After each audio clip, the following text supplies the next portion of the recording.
बिस्मिल्लाहिर्रहमानिर्रहीम। अस्सलाम वालेकुम मोहतरम नाज़रीन। आज हम हज़रत उमर फ़ारूक रज़ी अल्लाह ताला अन्हु की ज़िंदगी के ऊपर एक नज़र डालेंगे।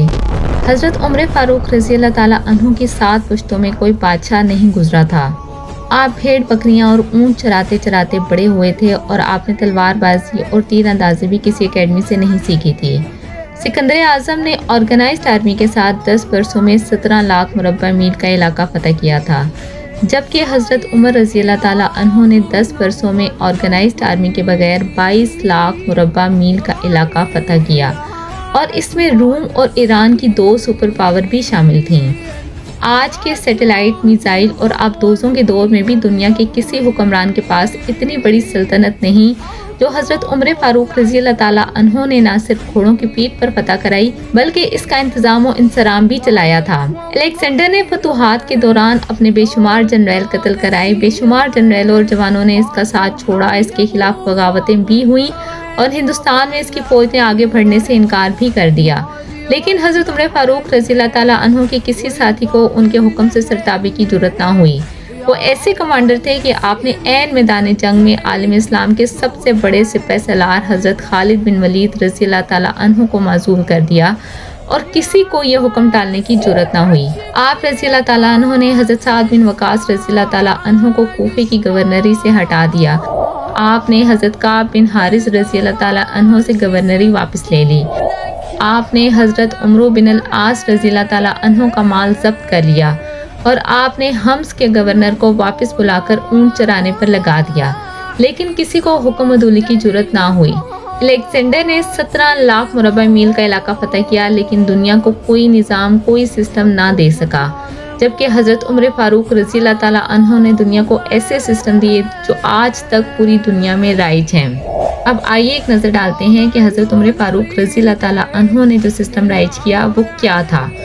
आपने सन हिजरी का इजरा किया, आपने जेल का तस्वुर दिया, आपने मुअज्जिनों की तनख्वाहें मुकर्रर की, आपने मस्जिदों में रोशनी का बंदोबस्त कराया, आपने पुलिस का महकमा बनाया, आपने एक मुकम्मल अदालती निज़ाम की बुनियाद रखी, आप पाशी का निज़ाम कायम कराया, फौजी छावनियाँ बनवाई और फौज का बाकायदा महकमा कायम किया। आपने दुनिया में पहली बार दूध पीते बच्चों, माजूरों, बेवाओं और बेआसराओं के वज़ाइफ मुकर्रर किए। आपने दुनिया में पहली बार हुक्मरानों, सरकारी ओहदेदारों और वालियों के असासे डिक्लेयर करने का तस्वुर दिया। आपने बेइंसाफ़ी करने वाले जजों को सज़ा देने का सिलसिला भी शुरू किया। आपने दुनिया में पहली बार हुक्मरान क्लास की अकाउंटेबिलिटी शुरू की। आप रातों को तिजारती काफिलों की चौकीदारी करते थे। आप फरमाया करते थे कि जो हुक्मरान अदल करते हैं वो रातों को बेखौफ सोते हैं। आपका फरमान था कि कौम का सरदार कौम का सच्चा खादिम होता है। आपकी मोहर पर लिखा था कि उमर नसीहत के लिए मौत ही काफ़ी है। आपके दस्तरखान पर कभी 2 सालन नहीं रखे गए।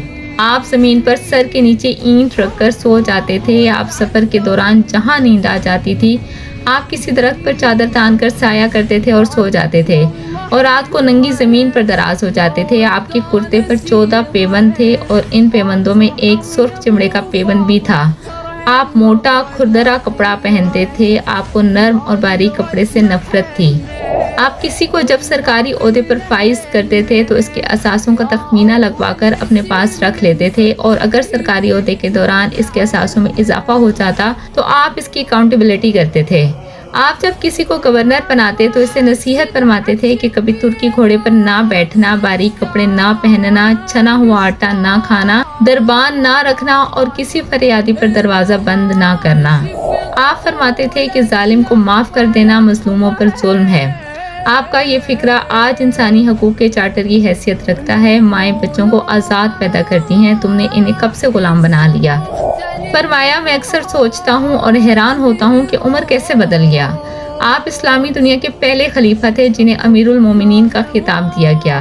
दुनिया के तमाम मज़ाहिब की कोई ना कोई खसूसियत है। इस्लाम की सबसे बड़ी खसूसियत अदल है और हज़रत उमर फ़ारूक रज़ी अल्लाह ताला अन्हु वो शख्सियत हैं जो इस खसूसियत पर पूरा उतरते हैं। आपके अदल की वजह से अदल दुनिया में अदल फ़ारूकी हो गया। आप शहादत के वक्त मकरूज़ थे, चुनाचे आपकी वसीयत के मुताबिक आपका वाहिद मकान बेचकर आपका कर्ज अदा कर दिया गया। اور آپ دنیا کے واحد حکمران تھے جو فرمایا کرتے تھے کہ میرے دور میں اگر فرات کے کنارے کوئی کتا بھی بھوک سے مر گیا تو اس کی سزا عمر فاروق رضی اللہ تعالیٰ عنہ کو بھگتنا ہوگی۔ آپ کے عدل کی یہ حالت تھی کہ آپ کا انتقال ہوا تو آپ کی سلطنت کے دور دراز کے علاقے کا ایک چرواہا بھاگتا ہوا آیا اور چیخ کر بولا، لوگوں حضرت عمر رضی اللہ عنہ کا انتقال ہو گیا۔ لوگوں نے حیرت سے پوچھا، تم مدینہ سے ہزاروں میل دور جنگل میں ہو، تمہیں اس آنے کی اطلاع کس نے دی؟ چرواہا بولا، جب تک حضرت عمر فاروق رضی اللہ تعالیٰ عنہ زندہ تھے میری بھیڑیں جنگل میں بے خوف پھرتی تھیں اور کوئی درندہ ان کی طرف آنکھ اٹھا کر نہیں دیکھتا تھا، لیکن آج پہلی بار ایک بھیڑیا میری بھیڑ کا بچہ اٹھا کر لے گیا۔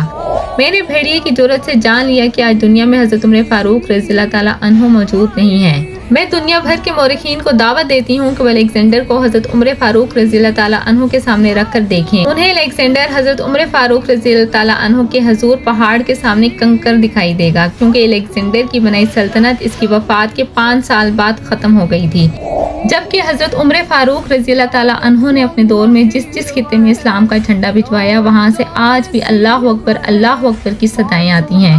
وہاں آج بھی لوگ اللہ کے سامنے سجدہ کرتے ہیں۔ دنیا میں الیگزینڈر کا نام صرف کتابوں میں سمٹ کر رہ گیا ہے، جبکہ حضرت عمر فاروق رضی اللہ تعالیٰ عنہ کے بنائے نظام دنیا کے 245 ممالک میں آج بھی کسی نہ کسی شکل میں موجود ہیں۔ آج بھی جب کسی ڈاکخانے سے کوئی خط نکلتا ہے، پولیس کا کوئی سپاہی وردی پہنتا ہے، کوئی فوجی جوان 6 ماہ بعد چھٹی پر جاتا ہے، یا پھر حکومت کسی بچے، کسی معذور یا بیوہ بے آسرا شخص کو وظیفہ دیتی ہے، تو وہ معاشرہ، وہ سوسائٹی بے اختیار حضرت عمر فاروق رضی اللہ تعالیٰ عنہ کو عظیم تسلیم کرتی ہے۔ وہ انہیں تاریخ کا سب سے بڑا سکندر مان لیتی ہے، ماں سوائے ان مسلمانوں کی جو آج احساس کمتری کے شدید احساس میں کلمہ تک پڑھنے سے پہلے دائیں بائیں دیکھتے ہیں۔ لاہور کے مسلمانوں نے ایک بار انگریز سرکار کو دھمکی دی تھی کہ اگر ہم گھروں سے نکل پڑے تو تمہیں چنگیز خان یاد آ جائے گا۔ اس پر جواہر لال نہرو نے مسکرا کر کہا تھا کہ افسوس، آج چنگیز خان کی دھمکی دینے والے مسلمان یہ بھول گئے کہ ان کی تاریخ میں حضرت عمر فاروق رضی اللہ تعالیٰ عنہ بھی تھا، جن کے بارے میں مشرکین اعتراف کرتے ہیں کہ اسلام میں اگر ایک عمر اور ہوتا تو آج دنیا میں صرف اسلام ہی دین ہوتا۔ ہم آج بھی یہ بھولے ہوئے ہیں کہ ہم میں ایک حضرت عمر فاروق بھی تھے، جن کے بارے میں رسول اللہ صلی اللہ علیہ وآلہ وسلم نے فرمایا تھا کہ میرے بعد اگر کوئی نبی ہوتا تو وہ حضرت عمر بن خطاب رضی اللہ تعالیٰ عنہ ہوتے۔ ماشاءاللہ۔ اگر آپ کو میری ویڈیو پسند آئی ہو تو میری ویڈیو کو لائک کریں، میرے چینل کو سبسکرائب کریں اور اس کو آگے سے آگے مزید شیئر کریں۔ ملتے ہیں نیکسٹ ویڈیو میں، تب تک کے لیے اللہ حافظ، جزاک اللہ خیرن۔